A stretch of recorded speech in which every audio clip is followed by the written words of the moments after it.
Hi மக்களே வணக்கம். இன்றைக்கி நம்ம சேனலில் என்ன பார்க்க போகிறோன்னா February 2nd week and 3rd வீக்கோட சேவிங்ஸ் அமௌண்ட் தாங்க பார்க்க போகிறோம். எவ்வளோ அமௌண்ட் இந்த வீக் சேவ் பண்ணியிருக்கேன்னா 250 ருபீஸுங்க.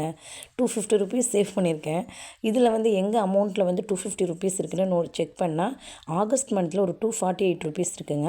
அந்த இடத்த டிக் பண்ணிவிட்டு 250 ருபீஸ், அதாவது 2 ருபீஸ் நம்ம எக்ஸ்ட்ரா சேவ் பண்ணியிருக்கோம்ல, ஸோ 250 ருபீஸ் அப்படின்னு போட்டுட்டு இன்றைக்கி டேட் என்னென்னா February 24ங்க. அதே அங்கே ரைட் பண்ணிக்கிட்டேன்.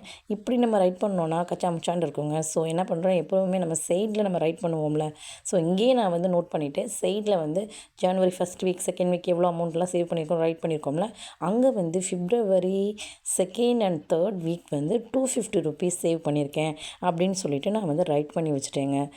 எனக்கு என்னமோ இது வந்து சின்ன சின்ன அமௌண்ட்டாக இருந்தாலும் ஃபைனலாக பார்க்கும்போது நம்மளுக்கு ஒரு ரியலாக வந்து ஒரு மேஜிக் மாதிரியே இருக்குங்க. நிறைய அமௌண்ட் நம்மளுக்கு வந்து அந்த அமௌண்ட் வந்து நம்மளுக்கு சேவ் பண்ணி வச்சுருப்போம். அந்த அமௌண்ட் எதுக்காக யூஸ் ஆகும்னா, ஏதோ சம்திங் ஒரு திங்ஸ் வாங்குறதுக்கு யூஸ் ஆகும், இல்லை ஒரு மெடிக்கல் செலவுக்கு யூஸ் ஆகும், எதுக்கோ ஒன்று யூஸ் ஆகும். நம்மளுக்கு வந்து சேவிங் ஹேபிட்டே கிடையாது. அப்படி இருக்கிறவங்க வந்து இந்த மாதிரி சேவ் பண்ணுறது ரொம்ப யூஸ்ஃபுல்லாக இருக்குங்க. இப்போ இந்த 250 ருபீஸ் என் கையில் இல்லை, இந்த பாக்ஸ்குள்ளே, அதாவது நான் வீக்லி சேவ் பண்ணுறேன் பார்த்தீங்களா, அந்த பாக்ஸ்குள்ளே போயிடுச்சுங்க. ஸோ ரொம்ப ஹாப்பியாக இருக்குது. இதில் பர்டிகுலராக என்னென்னா, நான் வீடியோ அப்லோட் பண்ணிகிட்ருக்கேன். அந்த வீடியோக்காகவே சேர்க்கணுமே அப்படின்னு சொல்லிட்டு ஒரு ஹேபிட்டுமே வந்திருக்கு. ஸோ நானே சேவ் பண்ணும்போது கண்டிப்பாக உங்களால் முடியும் ஃப்ரெண்ட்ஸ். ஸோ மறக்காமல் இந்த சேவிங்ஸ் ஹேபிட்டை வந்து வளர்த்துக்கோங்க. என்னோட சேனலை சப்ஸ்கிரைப் பண்ணுங்கள், கமெண்ட் பண்ணுங்கள், சப்போர்ட் பண்ணுங்கள்.